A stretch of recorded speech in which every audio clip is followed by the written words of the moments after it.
Vamos a compartir la palabra de Dios con alguien que no tenga un ejemplar de la Santa Biblia. Capítulo número 23. Leemos entonces, hermano y hermana, el versículo número 19, que nos dice de la manera siguiente la bendita palabra de Dios: ay de vosotros, escribas y fariseos, hipócritas, porque edificáis los sepulcros de los profetas y adornáis los monumentos de los justos, y decís: si hubiésemos vivido en los días de nuestros padres, no hubiéramos sido sus cómplices en la sangre de los profetas. Así que dais testimonio contra vosotros mismos de que sois hijos de aquellos que mataron a los profetas. Vosotros también llenáis la medida de vuestros padres. Serpientes, generación de víboras, ¿cómo escaparéis de la condenación del infierno? Por tanto, he aquí yo os envío profetas y sabios y escribas, y de ellos a unos mataréis y crucificaréis, y a otros azotaréis en vuestras sinagogas, y perseguiréis de ciudad en ciudad, para que venga sobre vosotros toda la sangre justa que se ha derramado sobre la tierra, desde la sangre de Abel, el justo, hasta la sangre de Zacarías, hijo de Berequías, a quien matasteis entre el templo y el altar. De cierto os digo que todo esto vendrá sobre esta generación. Amén. Hasta ahí dejamos la porción. Pueden tomar su asiento, por favor.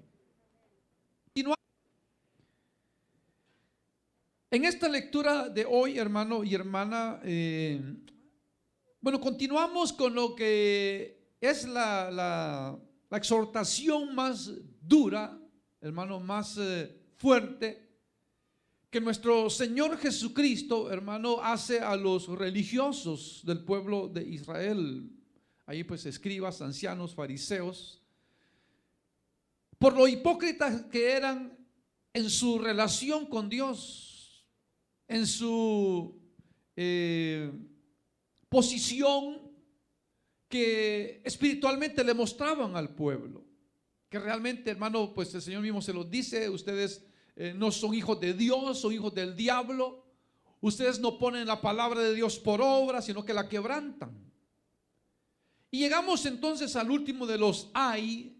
Por supuesto, ya lo hemos dicho, hermano, cada ay, hermano, es sinónimo de juicio. Que cuando el Señor les dice ay, es porque les va a dar su recompensa o su castigo. Y por eso aquí, hermano, vuelve el Señor, hermano, con lo mismo, o sea, que son hipócritas, como dice ahí: de vosotros, escribas y fariseos, hipócritas. Y ya dijimos, hermano, una persona hipócrita es la que muestra una cosa, muestra ser una cosa y en realidad es otra. Eso es lo que eran ellos. O sea, le mostraban a las gentes que eran santos, que eran adoradores de Dios en espíritu y en verdad, pero en realidad, hermano, a ellos no les importaba ni Dios ni el pueblo. A ellos, lo único que les importaba a ellos eran ellos mismos, su negocio que ellos tenían. Y por eso el Señor, hermano, vuelve en este último año a decirles lo mismo: hipócritas. Solamente que hoy como que le va a subir de tono el Señor, como que le va a subir de tono, porque les llama serpientes, les llama generación de víboras. Y realmente, hermano, no, aunque lo vamos a explicar, realmente el Señor habla de la nación de Israel, porque es toda la nación la que rechaza a Dios, la mayoría de la nación. Fueron pocos los que le siguieron. Por eso es que el Señor los llama, hermano, a todos ellos los llama así. Entonces viene el Señor, hermano, y les dice, porque edificáis los sepulcros de los profetas y adornáis los monumentos de los justos. Entonces lo que sucede, hermano, ustedes saben la tradición, hermano, desde dónde viene, hermano. Viene de más atrás, por supuesto, pero de cuando, hermano, las personas morían, hermano, se les levantaban en sus epitafios se les levantaban, hermano, grandes nichos de lujo, de mucho lujo. Si eran reyes, y de acuerdo a la calidad, hermano, de la clase social de la persona, pues así era. Y aquí, hermano, que habla de los profetas, no da nombres del Señor Jesús, pero se sabe por los libros de historia, como del historiador Flavio Josefo, un judío, y también de los judíos, hermano, famosos por haber creado una revolución contra lo que quedaba del imperio griego, una familia que eran de los macabeos, que por cierto hay un libro apócrifo, hermano, llamado, bueno, dos, primera y segunda de Macabeos. Ahí hay historia también, hermano, de los judíos.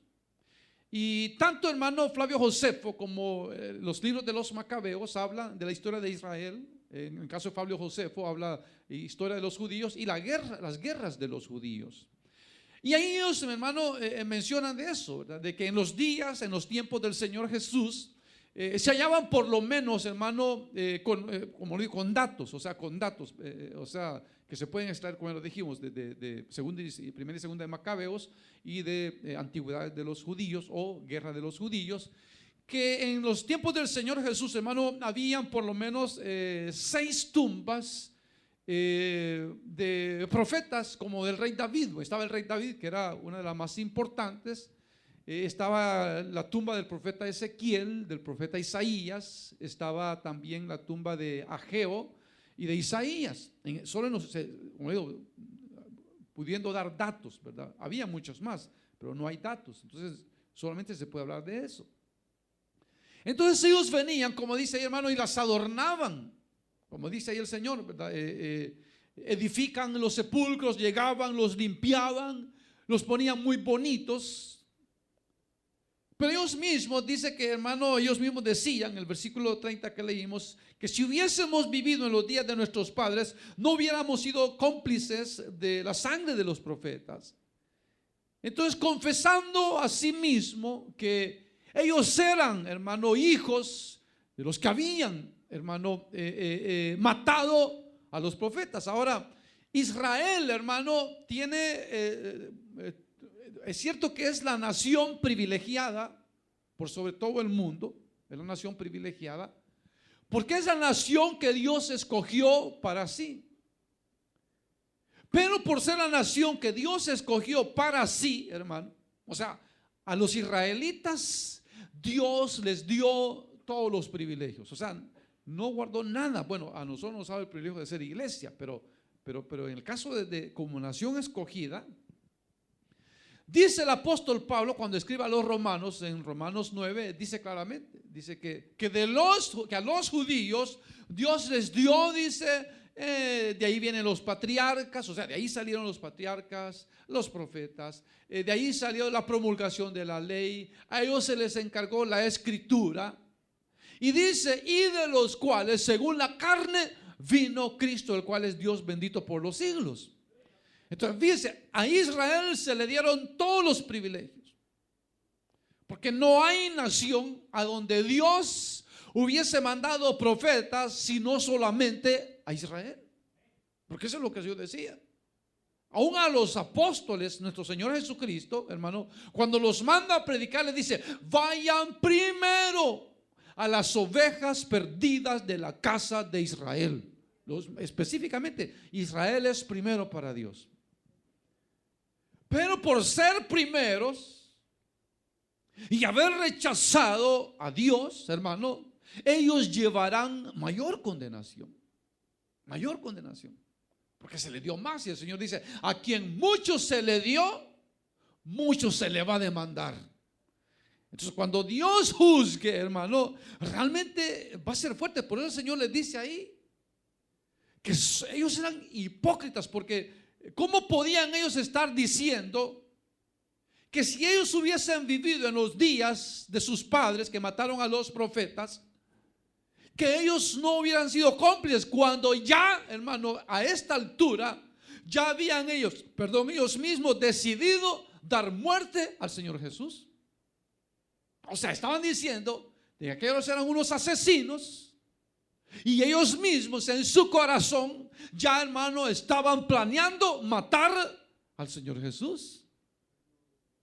O sea que estaban, cuando ellos decían, si hubiésemos estado en los días del profeta Ezequiel, del profeta Isaías, porque según la historia, Isaías fue muerto, hermano, con sierra. O sea, fue cortado con sierra.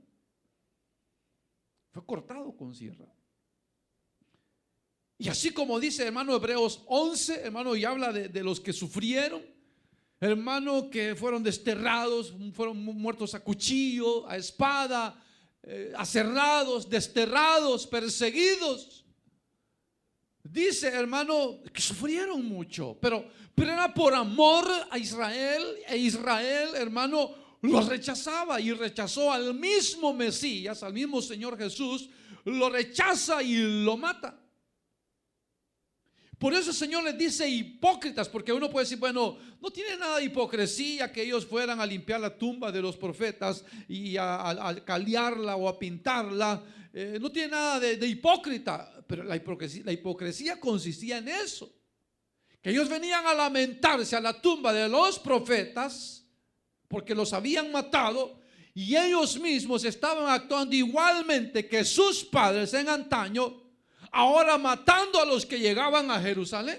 Por eso fíjese, cuando el Señor Jesús andaba, hermano, en otras ciudades, por ejemplo, cuando andaba, no sé en qué ciudad andaba el Señor, pero no andaba en Jerusalén. Entonces vienen los discípulos y dicen, Señor, Herodes te anda buscando para matarte. Y dice, no se preocupen, no hay problema, dijo, estoy seguro, porque no es posible que un profeta muera fuera de Jerusalén. O sea que Jerusalén, hermano, tenía la fama que ahí mataban a todos los profetas. O sea, imagínense qué fama de matadores tenían. Que ahí, si se levantaba un profeta e iba a Jerusalén, hermano, corría el riesgo de, como el Señor lo dice, hermano, ya de ser muerto, ya de ser crucificado, ya de ser perseguido o azotado, o haya de ser, hermano, como dice, perseguido. O sea, una de las cuatro, o las cuatro cosas, hermano, les iba a suceder a los profetas. Y por eso dice, no se preocupen, no estoy en Jerusalén, estoy seguro, porque no es, dice, no es posible que un profeta muera fuera de Jerusalén, porque todos los mataban. Entonces por eso el Señor le dice, hipócritas, porque se lamentan la muerte de los profetas y ustedes mismos están llenos de homicidio, de maldad, de rapiña, de odio. Por eso le dice, ay. Entonces dice, así dais testimonio contra vosotros mismos de que sois hijos de aquellos que mataron a los profetas. Vosotros también llenad la medida de vuestros padres. O sea, ustedes son igualitos a ellos. Son igualitos. Entonces, hermano, realmente, por eso el Señor, hermano, los estaba desenmascarando. Les estaba diciendo sus verdades. Les estaba diciendo eso, hermano. Que Dios está, hermano, indignado con ellos por su, hermano, hipocresía religiosa, por querer o haber matado, darle muerte a los que Dios envió para que ellos fuesen salvos, fuesen bendecidos. Por eso más adelante la siguiente porción que vamos a meditar es el lamento del Señor Jesús sobre Jerusalén. ¿Por qué? Porque fue la ciudad amada. Bueno, es la ciudad amada, pero la ciudad que, hermano, Dios amó, la ciudad que Dios quiso bendecir, la ciudad del gran rey, la ciudad de Dios. Y por eso el lamento del Señor Jesús, él lloraba, decía, oh Jerusalén, cuántas veces yo quise juntarte como la gallina junta sus polluelos y no quisiste. ¿Cuántas veces yo te visité y no conociste el tiempo de tu visitación?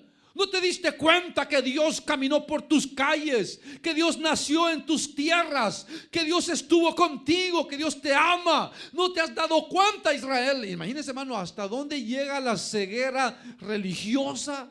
¿Hasta dónde llega, hermano, la ceguera de las personas que pueden tener enfrente la verdad divina, a Dios mismo, hermano, y rechazarlo?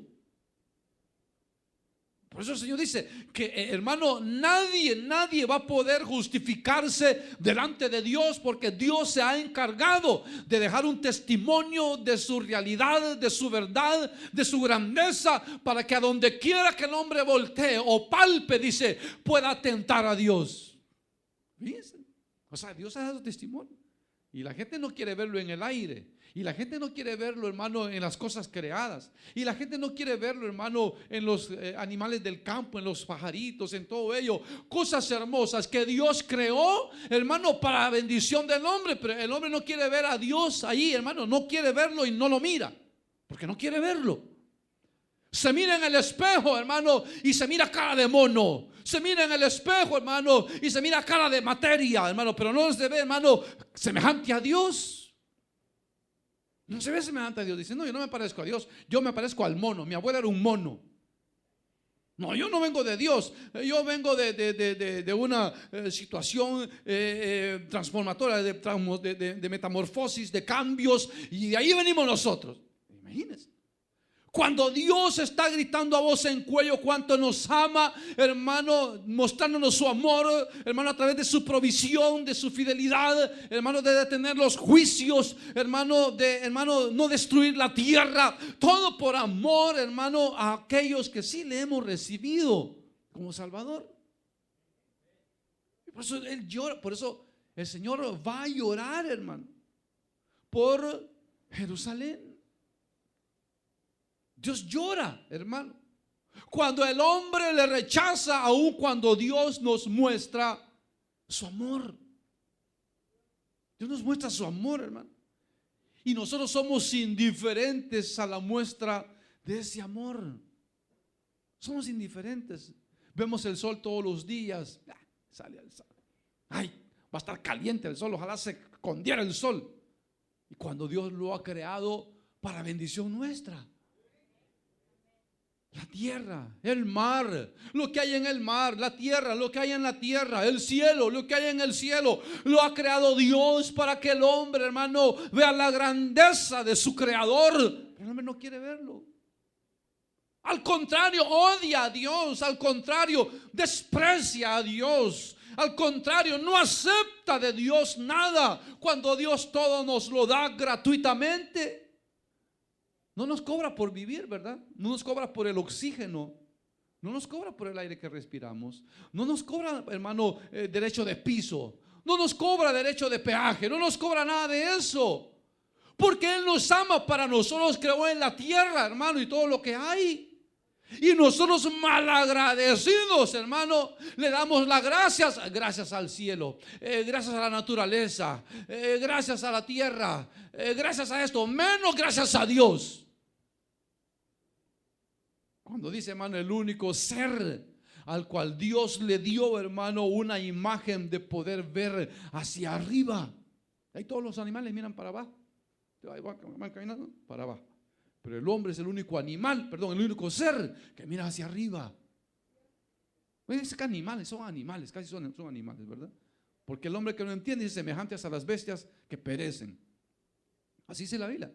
El hombre que no entiende es semejante a los animales, porque no entiende, no ve a Dios, no lo ve en la comida, no le da gracias a Dios, no lo ve en la comida, no lo ve en nada. Y esos eran estos, hermano. Odiaban a Dios. Miraban que el Cristo de la gloria estaba llevando, hermano, a la quiebra su negocio, hermano. Por eso decidieron matarlo. Y ahora el Señor los está acusando, desenmascarándolos. Y mire, hermano, dice versículo 22, vosotros también llenáis la medida de vuestros padres, sois iguales a ellos. 33, serpientes, generación de víboras, que ¿cómo escaparéis de la condenación del infierno? Ahora, fíjense, no es que, hermano, el Señor, porque aquí comienza el Señor a usar la palabra generación para referirse a la nación de Israel. No, hermano, porque nosotros en el contexto cultural nuestro, hermano, cuando hablamos de generación, de una generación, pensamos en eso, ¿verdad? En cierta cantidad de seres humanos que nacieron de tal año hasta tal año. Esa es una generación. Y luego viene la generación de los hijos, y luego de los hijos es otra generación. Para nosotros, para los israelitas no es así. Para ellos, hermano, cuando se habla de generación, hermano, se está refiriendo a la nación de Israel. Entonces, cuando el Señor dice, hermano, generación de víboras, le está diciendo al pueblo entero de Israel, le está diciendo: ustedes son un país de puras víboras, de puras serpientes. Imagínense, hermano, vivir en un lugar donde hay puras serpientes y puras víboras. Imagínense que usted sepa que a su lado su vecina es una serpiente, y que su vecina sepa que usted es una víbora. Buenos días, niña víbora. Buenos días, niña serpiente. ¿Cómo nos vamos a hacer daño hoy? Imagínense. ¿Cómo se sintió usted que dijeran: todos los mexicanos son unas víboras? Generación de víboras son los mexicanos. Todos los chapines son una generación de víboras. O los salvadoreños son una generación de serpientes. Se sintieran mal, ¿verdad? Porque no todos. Porque aquí el Señor los está acusando a todos. A todos. Pero porque eso eran, hermano. O sea, no podía brotar nada bueno de ellos, sino solamente veneno. Veneno. Imagínense. O sea que cuando se le da el calificativo a una persona de serpiente, es porque, hermano, puro veneno arroja. Puro veneno. Y hay gente que así es, hermano. Hay gente que puro veneno arroja cuando habla. Puro veneno. Esto es cuando hablaban, cuando pensaban, cuando maquinaban. Puro veneno. Por eso el Señor no se conforma a decirles solamente serpientes, sino que les dice generación de víboras. Imagínate, y los tenía enfrente. Y eso le está diciendo: generación de víboras. Ustedes son unas serpientes venenosos. ¿Cómo quieren escapar del fuego del infierno si son unos venenosos? Entonces, hermano, hay gente que está viviendo, como le digo, engañada. Porque estos pensaban que eran hijos de Dios. Estos pensaban que eran, hermano, hijos de Abraham. Estos pensaban que ellos cumplían la ley y los profetas. Y por eso el Señor les recalca y les dice: ustedes consienten. Y por eso les dice claramente, como dice el Señor, hermano, que les va a demandar la sangre de todos los profetas que han matado. O sea, ni uno se le va a quedar sin que Dios se las demande. Y pone primero hermano, a Abel, que fue muerto por su hermano Caín. Y lo mató porque era bueno. Dice: sus obras eran malas.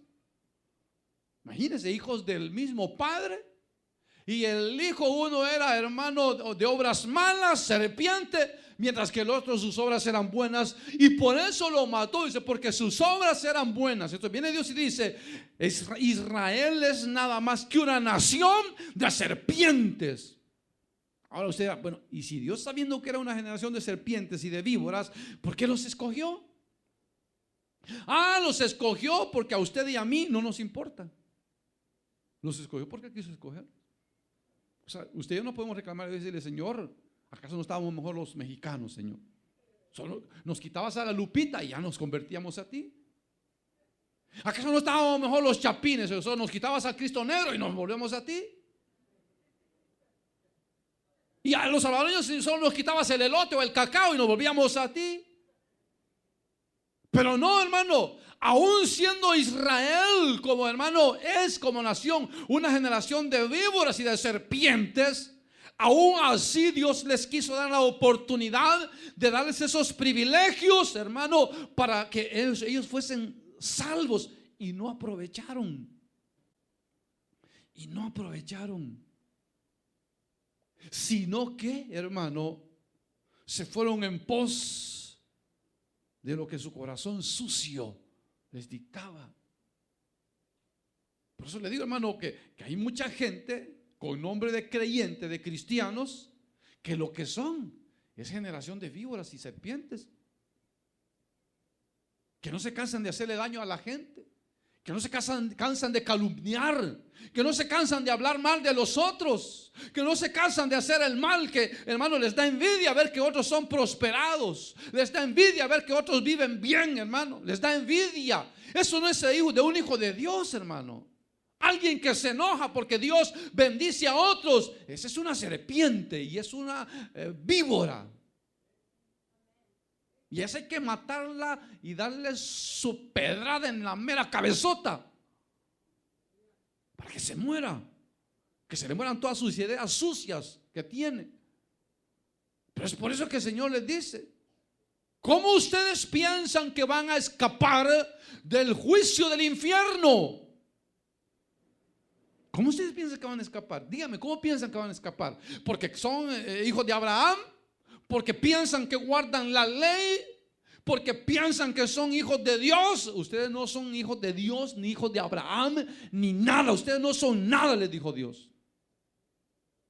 Entonces, hermano, es muy importante que el hombre, que el ser humano se haga un autoexamen. ¿Quién soy yo? ¿Qué creo yo? ¿Qué voy a hacer con mi vida? ¿Qué será de mi futuro? ¿Qué será de mi vida cuando muera? Hay que ponerse a pensar, hermano, con conciencia, hermano. Con conciencia hay que ponerse a pensar, bueno, ¿qué es lo que Dios en su palabra espera de mí? ¿Qué es lo que Dios quiere de mí, demanda de mí, para yo agradarlo? ¿Qué es lo que Dios me pide que yo haga para darme la seguridad de que soy su hijo, de que al morir voy al cielo y de que me espera una corona de vida, una bendición? ¿Qué debo de hacer yo, hermano? Pero muchas veces lo ignoramos y no nos ocupamos por averiguarlo y no nos interesa.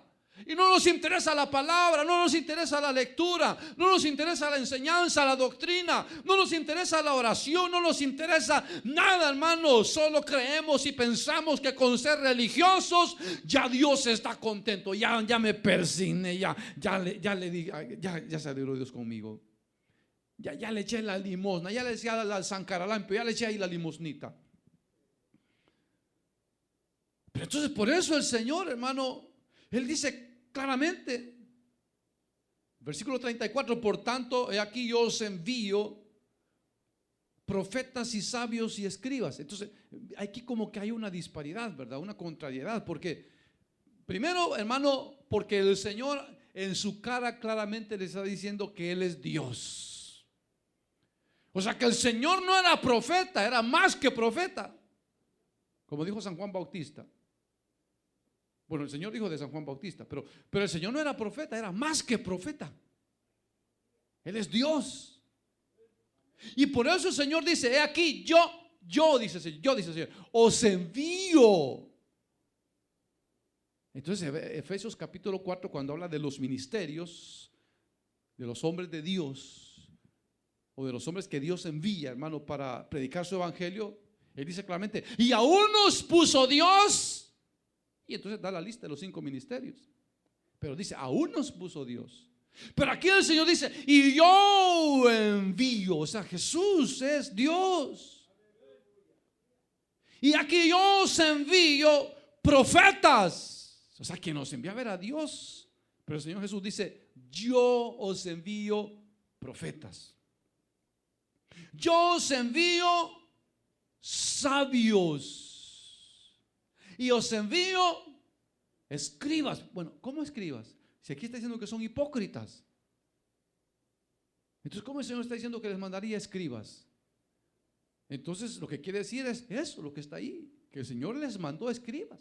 O sea, escribas buenos. Mire, la tarea del escriba, el escribano, es la palabra propia, el escribano. Serio, la palabra de escribir, porque ellos lo que hacían era, hermano, transcribir las escrituras.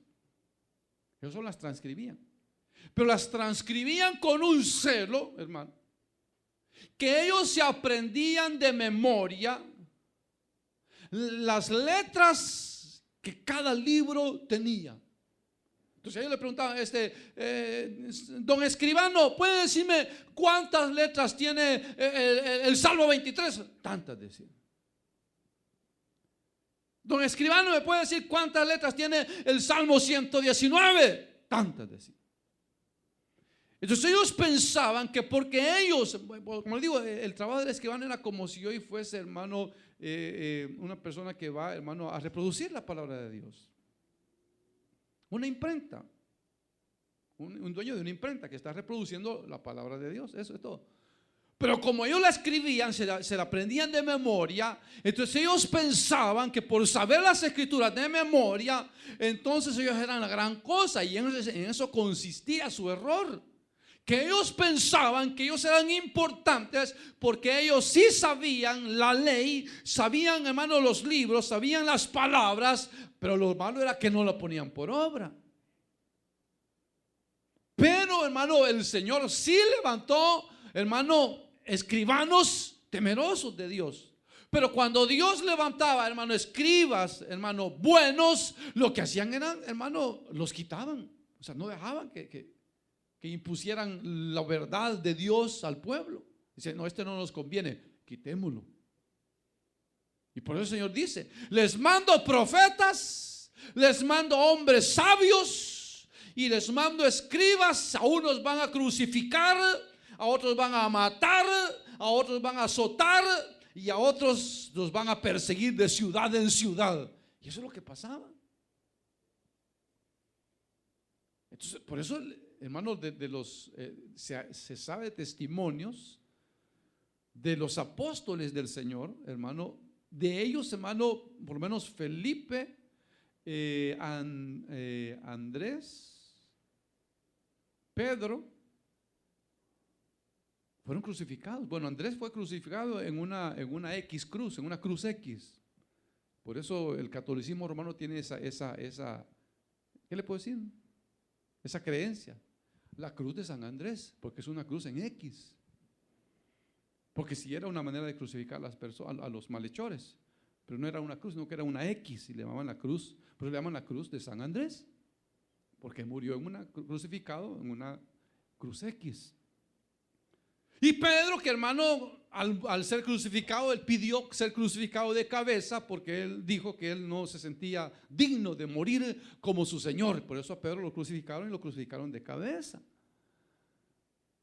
De ahí del único de los apóstoles que se sabe que murió de muerte natural, aunque murió en la abyección, o sea, desterrado, era San Juan Apóstol. De ahí todos, hermanos, sufrieron. Si no, hermano, fueron, hermano, como dice ahí, crucificados, fueron muertos, fueron azotados y fueron algunos, dice, perseguidos de ciudad en ciudad. ¿Qué es lo que aconteció a la iglesia primitiva, verdad? Cuando la iglesia se levanta, cuando los apóstoles se levantan, se levanta una persecución contra la iglesia, donde, hermano, el diablo lo que quiere es destruir, hermano, esa nueva enseñanza que se había levantado. Como decían, ¿qué nueva enseñanza es esta? ¿Qué nueva enseñanza es esta? Que este hombre ha venido a enseñar. Y por eso en Antioquía, ahí llamaron, dice, por primera vez a los seguidores de Cristo, los llamaron cristianos, porque profesaban la fe en Cristo, profesaban la salvación, hermano, por fe en la sangre de Cristo Jesús, hermano, y comenzaban a perseguirlos, hermano, y a matarlos. O sea que, hermano, siempre que, hermano, la iglesia siempre ha sufrido persecución. Lo único que nosotros estamos de un lado del hemisferio donde nosotros no vemos, no sabemos de la persecución. Pero si usted va a lugares, hermano, ateos, hermano, hay países ateos, países como China, comunista, hermano, los países europeos, Polonia, todos esos países católicos romanos, hermano, ahí, hermano, ser cristiano se paga con la vida. Se paga con la vida. Ahí ser cristiano, hermano, es sinónimo de muerte. Entonces, por eso le digo, nosotros como que creemos de que no, el evangelio está tranquilo, no pasa nada. Pero sí pasa mucho, hermano. Hay gente que muere, predicadores, hermano, obreros, misioneros que mueren por amor, hermano, a la palabra de Dios. Mueren por eso. Porque el Señor lo dijo. Les voy a mandar, y dice, les mandaré hombres sabios. Imagínense, cuando se levantaron hombres sabios, los hacían a un lado. Gamaliel se levantó, dio un buen consejo y lo hicieron a un lado. Tú eres de ellos. Siempre, hermano, a los hombres sabios los hacían así. Pero como Dios es bueno y Dios cumple su promesa, hermano, Dios no solamente, hermano, levanta profetas hoy para que anuncien el mensaje del evangelio, sino que levanta también, además de hombres que entiendan y escriban, hermano, acerca de la palabra de Dios, hombres sabios. Por eso, hermano, fíjese, es ignorancia de muchas personas cuando dicen, el evangelio es para ignorantes. Eso es lo que mucha gente dice. El evangelio es para ignorantes, para gente que no sabe leer, para iletrados, para analfabetas, para las prostitutas, para los borrachos, para esa gente indeseable. Para ellos es el evangelio. El evangelio no es para gente estudiada, el evangelio no es para gente culta, el evangelio no es para príncipes y reyes. Pero si usted lee la historia, hermano, de los hombres más ricos del mundo, todos han sido cristianos. Pregúnteme de Salomón, pregúnteme de David, pregúnteme de Abraham, pregúnteme de Nabucodonosor, hermano, el gran imperio, hermano, sirio. Pregúnteme, Nabucodonosor, cristiano, temeroso de Dios, temeroso de Dios. ¿O acaso Estados Unidos, esta gran nación, ha tenido, hermano, algún presidente ignorante, hermano? Como Abraham Lincoln, era cristiano. Como George Washington, cristiano. Muchos de ellos cristianos, temerosos de Dios. ¿Ustedes han oído hablar de un tal Albert Einstein? Físico matemático, cristiano. Cocos, no eran tontos. O sea, no era que, hermano, alguien se los engañó, un analfabeto se los engañó y les hizo creer que este libro negro, feo, es la palabra de Dios, y se los engañó. No, eran hombres sabios, hombres de entendimiento. O si usted lee, hermano, el comentario de Juan Calvino, hermano, en su dedicatoria, en sus hermanos comentarios de las diferentes epístolas, se las dedicaba, hermano, a reyes, a emperadores, hermano, que eran cristianos. Que eran cristianos. Sí, la palabra de Dios, hermano, no es para gente ignorante. La palabra de Dios es para gente, hermano, de la quien Dios tiene misericordia y a la que Dios le abre el entendimiento para que veamos en ella, hermano, al Dios vivo y verdadero. Al Dios vivo y verdadero, hermano. Y por eso Dios, como dice, hermano, burla la astucia de los sabios, de los que, hermano, denigran la palabra, denigran el evangelio, y levanta hombres poderosos, hermano, con conocimiento, con sabiduría, hermano, para que les enseñen que son más sabios que ellos, pero son hombres que temen a Dios mientras que ellos no temen a Dios. Y mire, hermano, en el caso de, usted conoció un hombre que se llamaba Martín Lutero. Mucha gente dice, ese era católico romano. Martín Lutero fue un hombre que Dios usó para expandir el mensaje del evangelio, hermano, en Europa. Juan Calvino, Zwinglio, hermano, hombres, hermanos, sabios, hombres sabios. Juan Wesley, hermano, tantos de ellos eran hombres inteligentes, sabios, pero su sabiduría la ocupaban para predicar el mensaje del evangelio. Predicar el mensaje del evangelio.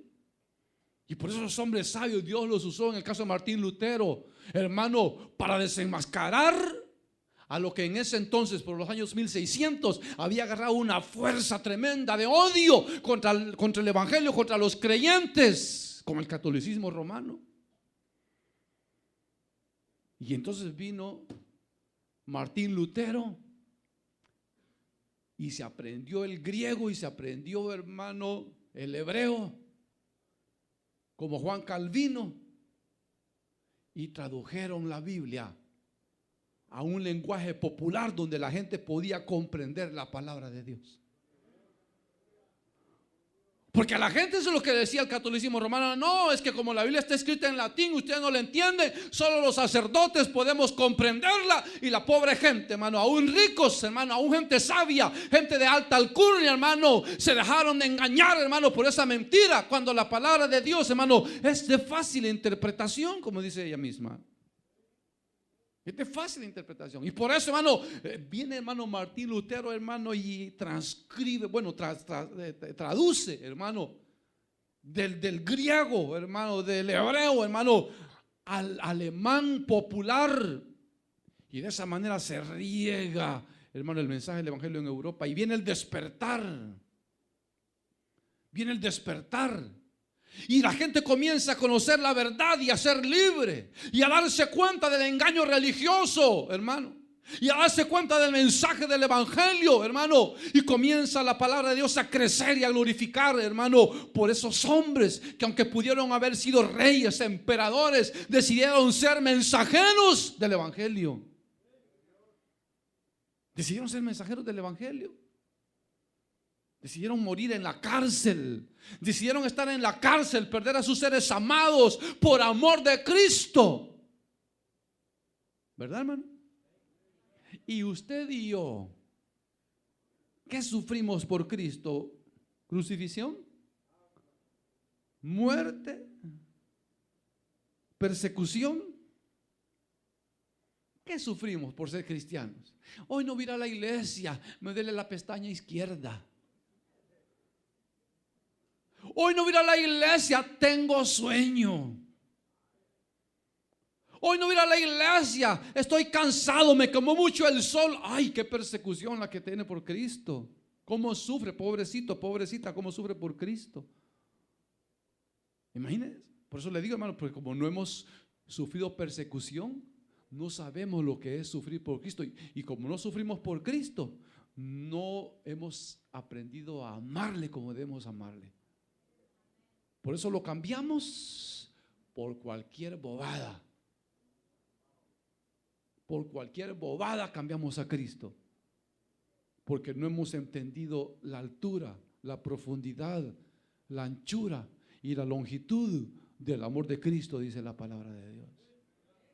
Cuando comprendamos esa verdad, lo grande del amor de Dios, lo profundo, lo ancho, vamos a ver que nos amó con gran amor y que a cambio no le damos nada.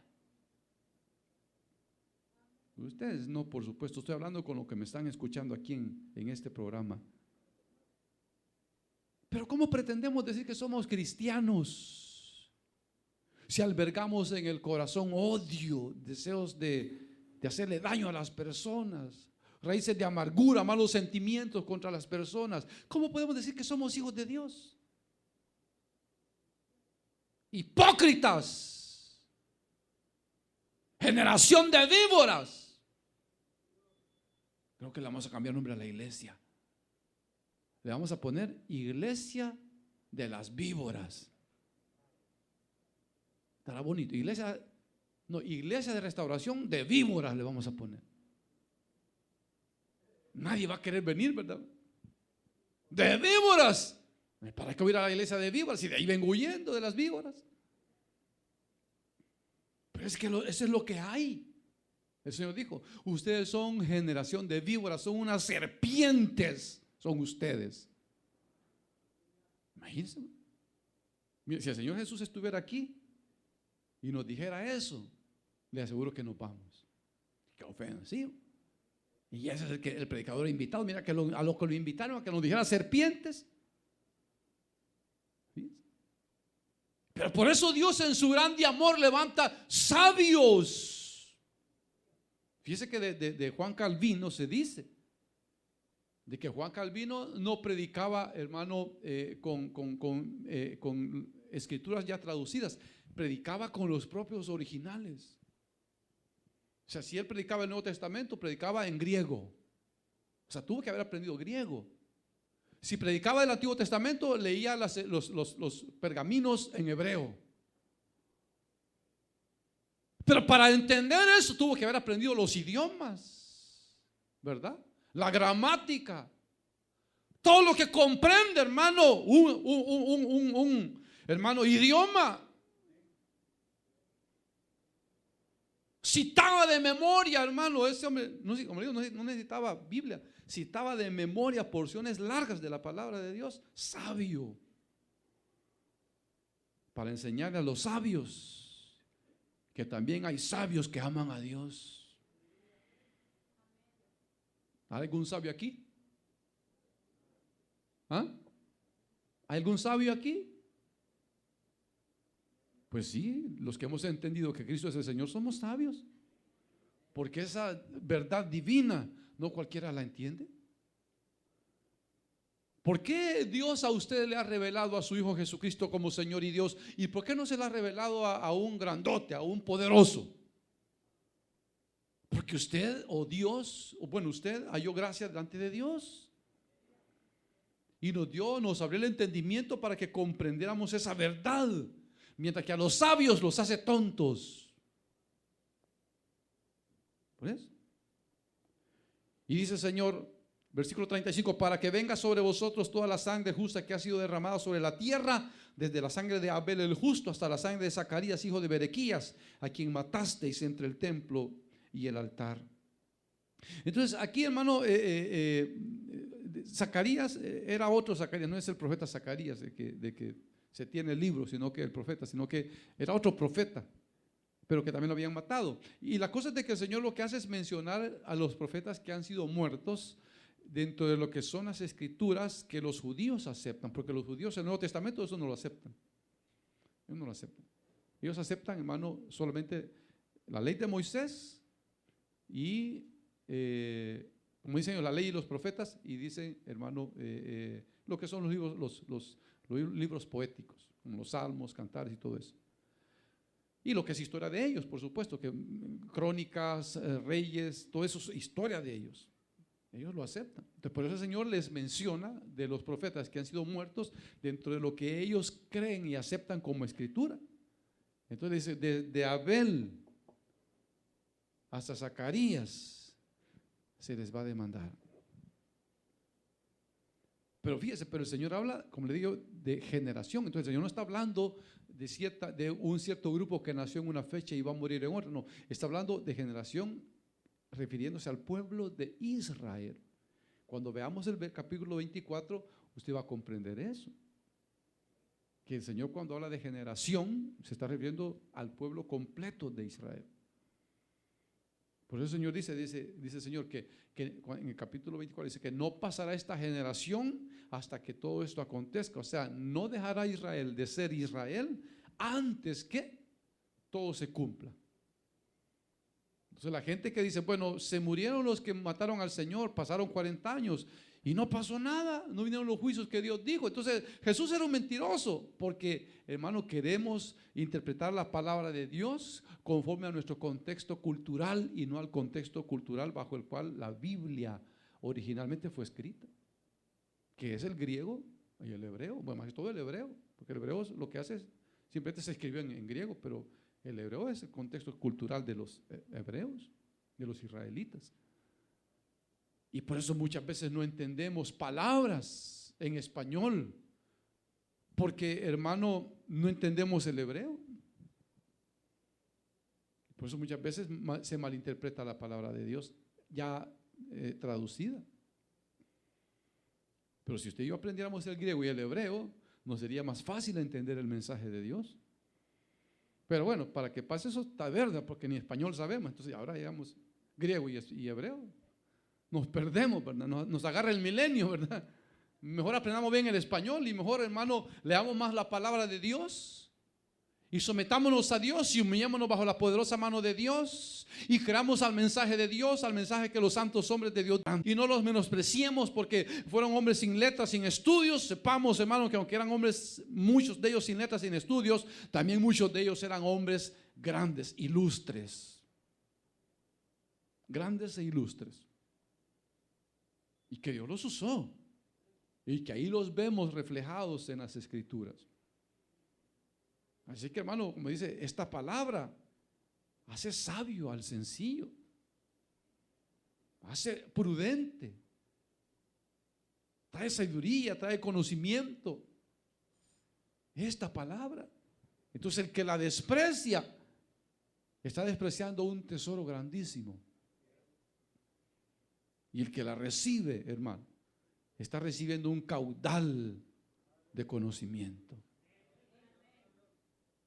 Así que, hermano, hermana, tengamos cuidado, no vaya a ser que estemos imitando la acción de aquellos religiosos, mostrando una vida religiosa que realmente nunca vivieron. Nunca vivieron. Sino que, hermano, podamos tener una relación, ¿qué le puedo decir? Sincera con Dios. Una relación sincera con Dios. Que nos acerquemos a Él de todo corazón, porque dice que Él se acercará a nosotros. Que le busquemos, porque dice que los que le buscan lo encuentran. Que le pidamos conocimiento, sabiduría, como dice ahí, si está falto de sabiduría, pídasela a Dios, el cual la dará, dice, abundantemente y sin reproche. Hermano, es que no entiendo la Biblia. Está fácil, pídele a Dios que la entienda y la va a entender. Hermano, es que no puedo leer. Está fácil, aprenda a leer en la Biblia. Está fácil. Hermano, es que me confundo. Está fácil, pídale al Espíritu Santo que le guíe y le va a guiar a toda verdad. Porque Dios es bueno. Dios es bueno y no nos va a dar una piedra si le pedimos pan. Si le pedimos pan, nos va a dar pan, y pan del bueno. Pan del bueno. A los israelitas, dice, con esto termino, dice claramente, pan de nobles les dio a comer. O sea, les dio a comer del mejor pan, hermano. Del que no sube el colesterol les dio, hermano. Les dio pan del que no se hace grasa, les dio, hermano. Y era sabroso. ¿E imagínense? No sé, un hermano dice, no, hermano, es que no como pan. Me muero por comer pan, pero no como porque si como me muero, dijo. Y a esos señores les daba pan todos los días y no se morían. Y se tomaban la presión y perfecta la presión. Y pensaban que iban a engordar y 40 años les duraban las camisas y los pantalones. Aquí medio año, ay, ya subí 2 tallas, usted ya no, ya dejé la ropa. Y a esos señores los tenía bien, bien alimentaditos, los tuvo Dios. Porque Dios es bueno. Dios es bueno. Y cuando los quería llenar y atascarlos, hasta los atascaba hasta que les saliera por las narices la carne. Cuando andaban de hartones. Está bien, quieren comer, entonces les voy a dar hasta que se harten, les voy a dar. Así que, hermano, nunca, hermano, estemos disconformes. Nunca diga, ay, yo quisiera y no tengo. Quisiera comerme un cerdo, pero lo único que tengo es un hueso de gallina. No lo diga, porque Dios le puede mandar 10 cerdos y hasta que le saca por los oídos y después se va a arrepentir. Estemos contentos. Si Dios nos da pan, comamos pan. Si nos da carne, comamos carne. Si nos da pescado, comamos pescado. Pero estemos contentos con lo que tenemos, con lo que somos. No reneguemos de nada, porque el que está en los cielos tiene control de todo. Amén, hermano. Así que Dios nos ayude, nos libre de este tipo de hombres perversos, que no le importaba la salvación de las almas, solo les importaba su pellejo mismo. Amén, hermanos. Vamos a orar. Padre nuestro que estás en los cielos, en el nombre poderoso de Jesucristo, nuestro gran Señor y Salvador, te damos muchas gracias, Señor bendito. Gracias porque